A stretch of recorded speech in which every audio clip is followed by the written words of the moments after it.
Imagine you're a Russian drone pilot, sitting in a reinforced bunker 20 miles behind the front lines. You're operating a $100,000 Origin, the eyes of the Kremlin. You're scanning the Ukrainian trenches, feeling like a god in the sky. Suddenly, your high-def feed glitches. A small DIY quadcopter is hovering right in your blind zone. It's not firing a missile. It looks like it's trailing a mess of fishing lines.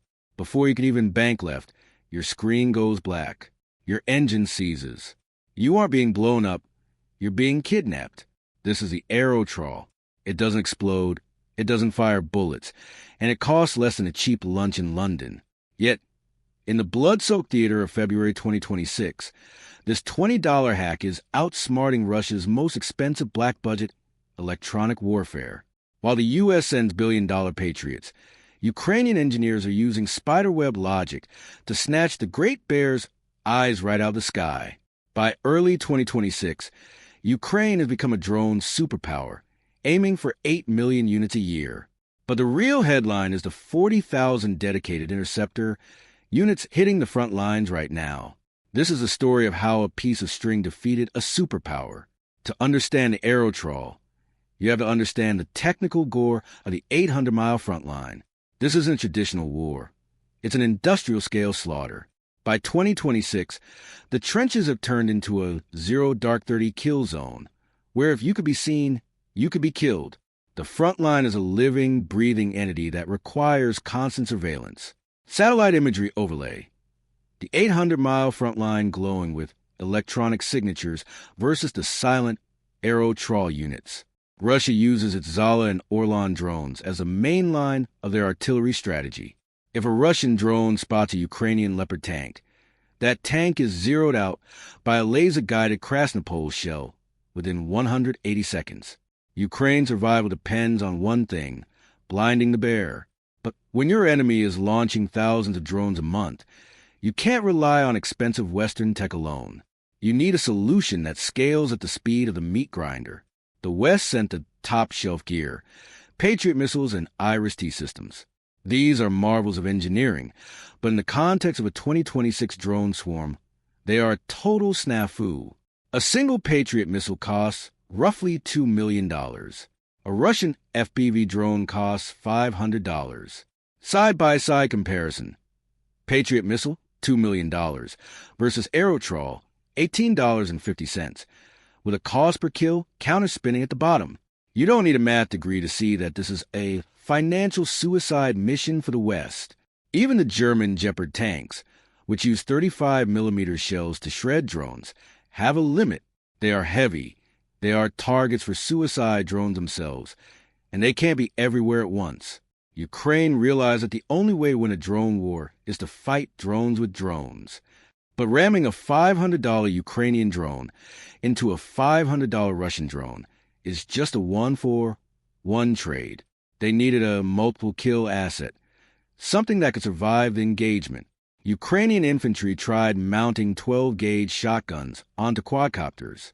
It sounded like a pro-gamer move, but the recoil physics was a disaster. 3D technical animation, a slow-motion impact simulation showing a drone frame twisting, and the gimbal snapping after shotgun blast. A 10-inch drone trying to fire a shotgun shell is like a chihuahua trying to fire a bazooka. The kinetic kickback literally flips the drone into a dirt nap. The motors stall, the frame snaps, and you've just lost a drone for nothing. The vibrations in the shot also scramble the delicate flight controllers, leading to what pilots call the death spiral. Ukraine needed a weapon with zero kickback. They needed something that could seize a motor without a single explosion. That's where a Ukrainian engineer named Andriy Pavlovsky stepped into the arena. Pavlovsky's solution was the Aerotrawl. It's a masterpiece of low-cost engineering. It's a purely mechanical device. No chips, no batteries, no black-budget sensors. It's just a lightweight frame with high-strength vertical slings made of Kevlar or high-tensile fishing line. The entire system weighs only 10.5 ounces. To put that in perspective, it's 5 times lighter than a mounted shotgun. Because it's so light, it doesn't affect the carrier drone's aerodynamics or battery life. You can strap this to a standard quadcopter in 60 seconds with zip ties and clips. It's the ultimate DIY lethality. In the 2026 war, the most dangerous weapon isn't the one made in a factory. It's the one made in a kitchen that actually works under fire. Here is the technical gore of the intercept. When the arrow trawl makes contact, there is no fireball. It's a silent stall. The Kevlar strings are nearly invisible to the Russian drone's camera. 3D technical animation, a cross-section of a drone motor, seizing as Kevlar strings wrap around the coil in 0.2 seconds. The moment the propellers hit those strings, the motor seizes. The Origin 10's internal computer detects a mechanical failure, and instead of exploding, it initiates its safe landing protocol, deploying a parachute or gliding down. It's essentially the Russian drone handing over its own high-res intelligence and unencrypted hardware to the Ukrainians on a silver platter. The biggest threat as of February 11, 2026, is the Linza 3.0. This is a Russian FPV drone that doesn't use radio signals. It trails a fiber-optic wire several miles long. This makes it 100% immune to electronic warfare, EW. The Linza 3.0 isn't just a drone. It's a leash. But the leash is the weakness. The arrow trawl doesn't care about your unjammable fiber optics. It's a physical intercept. The arrow trawl doesn't just catch the drone. It tangles the fiber, pulling the ghost out of the machine. By trawling the air above Ukrainian supply routes, these $20 webs are snatching the fiber optic ghosts out of the sky. In one sector, a single Ukrainian unit used the Pavlovsky system to down 14 Russian drones in just 15 sorties. You can't mass-produce a Patriot missile in a basement, but you can mass-produce an arrow trawl in a garage. This is where the Brave One platform comes in.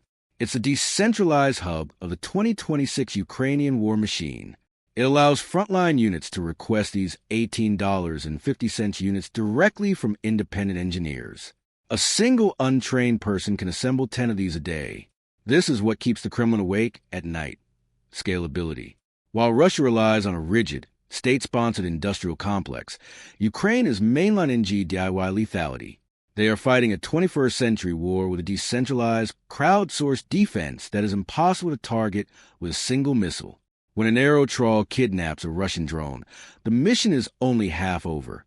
Because the drone is recovered intact, Ukrainian cyber warriors can strip the flight controller. They can see exactly where the drone was launched from, the GPS coordinates of the Russian pilot. This data is intelligence gold. It allows Ukraine to launch counter-battery strikes on the pilots themselves. For $20, Ukraine isn't just killing a drone. They are deleting the entire Russian launch team. It's a snatch-and-grab operation that has placed Russia's drone program in a state of total panic. Currently, the U.S. and Ukraine are testing the Sunray laser system, a portable weapon that burns drones out of the sky for hundreds of thousands of dollars per unit. But the arrow trawl is winning the war right now for the price of a cup of coffee. This is a Sunray paradox. In a war of attrition, the side that can produce the most good enough weapons wins. The arrow trawl proves that the Great Bear can be defeated not by bigger hammers, but by better webs. It's a lesson in asymmetric warfare that will be studied in military academies for the next century. The success of the arrow trawl isn't staying in Ukraine. From the Taiwan Strait to the Middle East, every military on Earth is watching. If a $20 string works in the Bakhmut tier meat grinder, it works anywhere. We are seeing the democratization of air superiority. The era of expensive, unprotected air assets is over. Every billionaire's yacht and every carrier group is now looking at the sky, wondering if a $20 piece of Kevlar is about to take them down. The sky over Ukraine has become a digital spiderweb.